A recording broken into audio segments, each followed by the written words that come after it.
Autosuggestion, the medium for influencing the subconscious mind. The third step toward riches.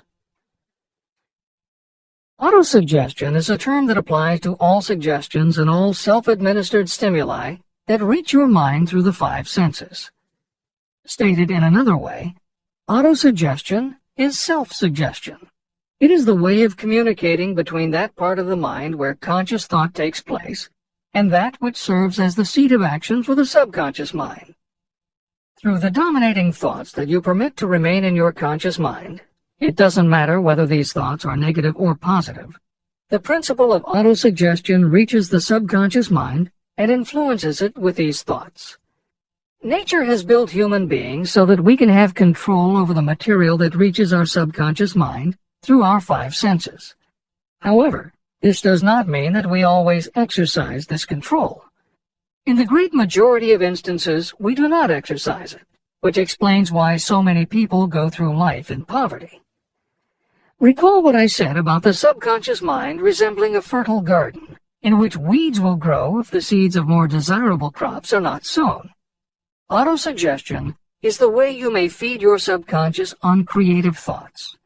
Or you can, by neglecting it, permit thoughts of a destructive nature to find their way into this rich garden of the mind. Numerous psychological studies and experiments with hypnotherapy have validated Napoleon Hill's concept that a person's subconscious mind retains everything that person ever experienced. Studies also support the theory that the subconscious is non-judgmental. It does not filter or interpret, it simply processes information literally and stores it. For those readers who may be dubious about the subconscious, or that thoughts stored below the level of consciousness can exert enough influence to affect attitude and behavior, the following explanation should alleviate any such doubts. There is no doubt about the existence of the conditions known by the psychological terms fixations, phobias, and compulsive behaviors. These conditions occur when a child has learned something in such a powerful or dramatic way that the knowledge becomes firmly planted in the child's subconscious mind. Then, even as the child grows to adulthood and the conscious mind learns to understand that information from a mature point of view, because the childhood learning experience was so powerful, the subconscious still retains the childhood understanding of the information. The result is a fixation, phobia, or compulsive behavior that causes a response rooted in childhood, which does not make logical sense to the adult's conscious mind. That is because it does not come from the conscious. It comes from the subconscious belief that was so emotionalized it overrides the adult's logical conscious mind. Hill's theory is based on exactly the same psychological principles. Thoughts do remain stored in the subconscious. They remain just as they were when they were input, and the more highly emotionalized the thoughts are when they are input, the more influence they exert on attitude and behavior.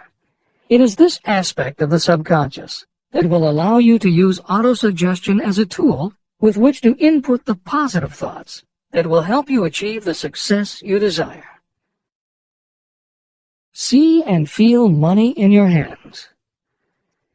You were instructed in the last of the 6 steps described in Chapter 3 on desire to read aloud twice daily the written statement of your desire for money. You were also directed to see and feel yourself already in possession of the money. By following these instructions, you communicate the object of your desire directly to your subconscious mind in a spirit of absolute faith. Through repetition of this procedure, you will create thought habits that reinforce your efforts to transmute desire into its monetary equivalent. Read these steps again, very carefully, before you proceed further. 1. Fix in your mind the exact amount of money you desire. It is not sufficient merely to say, "I want plenty of money." Be definite about the amount. 2. Determine exactly what you intend to give in return for the money you desire. There is no such reality as something for nothing. 3. Establish a definite date when you intend to possess the money you desire. 4. Create a definite plan for carrying out your desire and begin at once, whether you are ready or not, to put this plan into action. 5. Now write it out.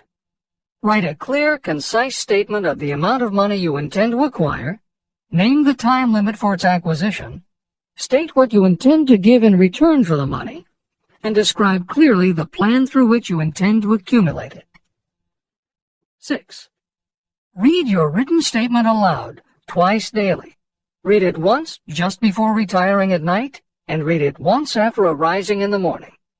As you read, see and feel and believe yourself already in possession of the money. Remember, when reading aloud the statement of your desire, through which you will develop a money consciousness, that the mere reading of the words is of no consequence, unless you mix emotion or feeling with your words.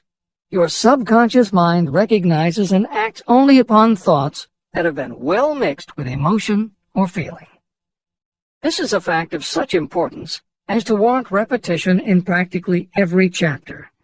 The lack of understanding of this is the main reason the majority of people who try to apply the principle of autosuggestion get no desirable results. Plain, unemotional words do not influence the subconscious mind. You will get no appreciable results until you learn to reach your subconscious mind with thoughts or spoken words that have been well emotionalized with belief. Do not become discouraged if you cannot control and direct your emotions the first time you try. Remember, there is no such possibility as something for nothing.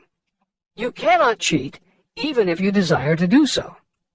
The price of ability to influence your subconscious mind is persistence in applying the principles described here. You cannot develop the desired ability for a lower price.